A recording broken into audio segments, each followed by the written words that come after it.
Merci, Monsieur le Président. Je voulais revenir sur les propos scandaleux qui ont été proférés par notre collègue d'extrême droite juste avant. Premièrement, il n'y a jamais eu une seule étude qui a prouvé ou ne serait-ce que démontré quelques indices sur le lien entre immigration et délinquance. Aucune.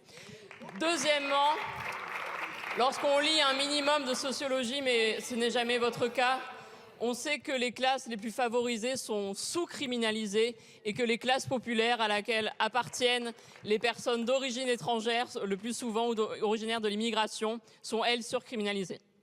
Ensuite, je voudrais vous citer une étude qui montre que pour un délit équivalent, les personnes d'origine étrangère ou d'apparence étrangère ont 3 fois plus de risques d'être jugées en comparution immédiate, qui est une justice expéditive, une justice de classe et souvent une justice de race, et qui permet à la fin que ce sont, oui, les personnes racisées, les personnes étrangères qui vont le plus souvent en détention.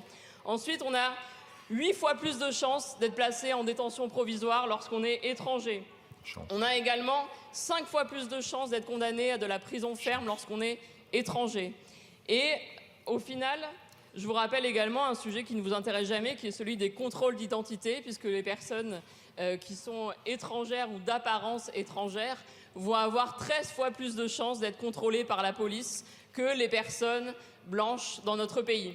Et je voudrais vous rappeler, lorsque vous nous parlez des affreux violeurs étrangers qui agresseraient les femmes, que le viol, sur un sujet sur lequel vous ne connaissez rien, est le plus souvent commis dans le cadre de la famille, que quand il est commis dans les écoles privées, on ne vous entend jamais en parler, quand il est commis par des personnes comme Dominique Pellicot, comme Monsieur Le Squarnec, comme Monsieur Poivre d'Arvor, comme Monsieur Depardieu et comme toutes les personnes qui ont de la notoriété, qui ont été mises en cause, on ne vous entend jamais en parler. Exactement. Monsieur Jacobelli. La théorie du complot, ça faisait longtemps. Vous venez, madame, traiter la police, la gendarmerie nationale et la justice française de racistes. Vous niez les faits, les statistiques du ministère de l'Intérieur, qui n'est pas encore géré par le Rassemblement national, soyez patiente, nous l'indiquent. Pour 8% de la population en France, les étrangers représentent 18% des crimes et délits. Point barre. C'est une réalité statistique. Vous êtes dans une réalité fantasmagorique. Madame, cessez de fantasmer. Regardez le monde tel qu'il est. Peut-être que vous quitterez les bancs d'extrême gauche. Merci, Monsieur le Président. Le groupe UDR votera pour cette proposition de loi comme il votera pour celle rétablissant les peines planchers. Ces deux textes vont dans le sens d'une meilleure application des peines et d'une meilleure effectivité de la peine. Il convient aujourd'hui de redonner à la peine un sens dissuasif. Or, depuis des années, ce fut le cas avec la loi Taubira, avec la loi Belloubet, ce fut le cas aussi, et je le reconnais, et ce fut une erreur de notre part, avec la loi pénitentiaire de 2009, qui avait instauré ces aménagements de peine quasi systématiques. Derrière ces aménagements de peine, il y a une immense hypocrisie. C'était une forme de régulation de la population carcérale. C'est-à-dire que la peine était soumise à des contingences matérielles.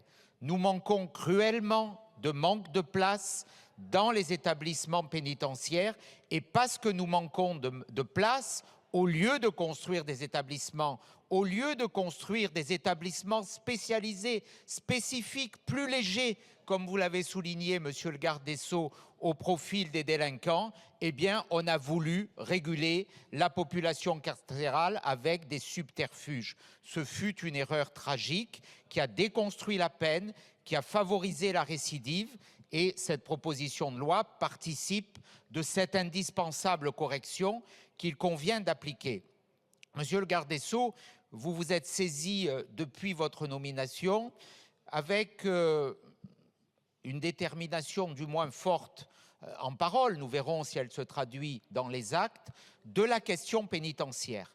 C'est une première depuis de nombreuses années, et je crois que c'est une orientation qui est à la fois très pertinente et qui sera utile si vous arrivez à aller au bout de vos projets.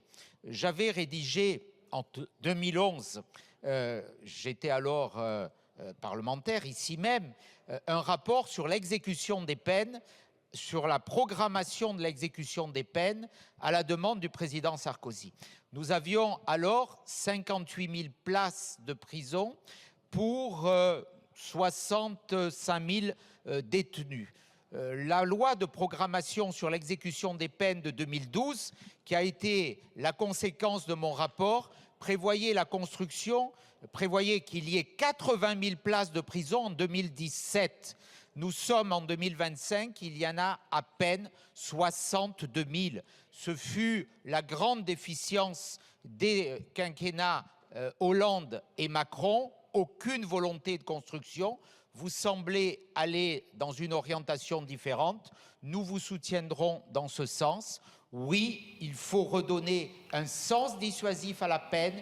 Oui, il faut qu'une condamnation ait un sens. Oui, il faut que nous ne retombions pas dans cette accumulation de condamnations qui ne sont jamais suivies des faits. Et oui, les condamnations à de courtes peines peuvent être utiles et vertueuses. Merci. Madame Josserand pour le Rassemblement national. Merci, Monsieur le Président. Monsieur le Président, au terme de cette longue journée, je souhaiterais saluer la qualité des débats, tant en commission que dans l'hémicycle, même si, à titre personnel, je regrette les provocations qui ont été permanentes et qui n'apportent rien au débat et qui ne servent pas à faire avancer les idées. Et les Français méritent, à mon sens, mieux que des gesticulations. S'agissant de l'idée elle-même, nous avons assisté à une démonstration de ce que d'aucuns appellent la carcérophobie, c'est-à-dire qu'on nous a expliqué qu'en réalité, dans une infraction, il ne fallait considérer que l'auteur de l'infraction et veiller à ce qu'il ne dorme pas sur un matelas, qu'il ait des soins psychologiques et psychiatriques en prison, et on a revendiqué le monopole de l'humanité. Alors moi, je voudrais rappeler que dans une infraction, il y a également deux victimes. Il y a la victime directe, celle qui prend les coups, celle qui est parfois tuée. Je rappelle que dans notre société, on tue pour un téléphone portable. On donne des coups de couteau à n'importe qui, à n'importe quel moment dans une ville, à toute heure du jour et de la nuit. Je souhaiterais rappeler également qu'il y a une deuxième victime qui est la société tout entière. Et la société tout entière, elle est victime indirecte. Pourquoi ? Parce que... Allez-y, Madame la députée, allez. Parce que l'ordre public est rompu. Et je renvoie à mes collègues de l'aile gauche à la lecture du contrat social de Rousseau, puisqu'on nous sert Robespierre. Eh bien, il y a le contrat social de Rousseau. Et dans le contrat social, on nous explique que le délinquant a choisi lui-même d'être puni parce que c'est la loi expression de la nation souveraine qui punit. Et il fait partie de la nation souveraine. Et j'ajouterais, et j'en terminerai parce que le temps fuit, ça ne sert à rien de vociférer comme ça et de m'empêcher de parler. Je finirai ce que j'ai à dire, ne vous inquiétez pas. Je voudrais vous dire que Beccaria, que vous ne voulez pas parce que Beccaria, il prône la punition. Donc Beccaria, il veut punir, il rappelle ce que le code pénal dit, à savoir qu'une peine, ça sert à infliger un châtiment et empêcher la réitération de l'infraction, c'est-à-dire protéger la société. Eh bien, la préface de Beccaria, elle est de monsieur le ministre Robert Badinter lui-même. L'édition de Robert Beccaria en librairie, dans toutes les bonnes librairies, c'est Robert Badinter. Donc, nous voterons évidemment cette loi. Je pense que le signal qui est envoyé est bon, même s'il faudrait voir la situation de manière beaucoup plus globale. On n'en est pas là. Il faut avancer les petits pas petit pas après petit pas, c'est toujours une avancée. Donc nous voterons et je remercie les collègues qui ont contribué au débat. Nous avons procédé à des auditions très fructueuses. Et pour terminer, je dirais que la conférence des procureurs de la République et des procureurs généraux, qui sont des magistrats, donc, a dit à notre commission que les aménagements de peine n'avaient jamais prouvé quoi que ce soit, à savoir qu'ils ne sont en aucun cas un outil contre la récidive. Laissez parler, Madame la députée. Ils ne sont en aucun cas un outil contre la récidive. Et je terminerai, puisque vous voulez vraiment m'empêcher de parler, alors donc ça provoque l'effet inverse, qu'il y a un effet de seuil. L'effet de seuil, c'est lorsque les magistrats savent qu'ils ne peuvent pas condamner à moins d'1 mois, et bien pour envoyer quand même le prévenu en détention, ils condamnent à 2 mois. Et donc, vous avez effectivement des prisons qui se remplissent parce qu'en temps normal, ils n'auraient condamné qu'à 1 mois, mais comme ils ne le pouvaient pas, ils vont condamner à plus. Donc, votre argument consistant à dire que les prisons se remplissent à cause de cette loi est totalement erroné. Nous voterons donc en faveur de cette loi. Je vous remercie.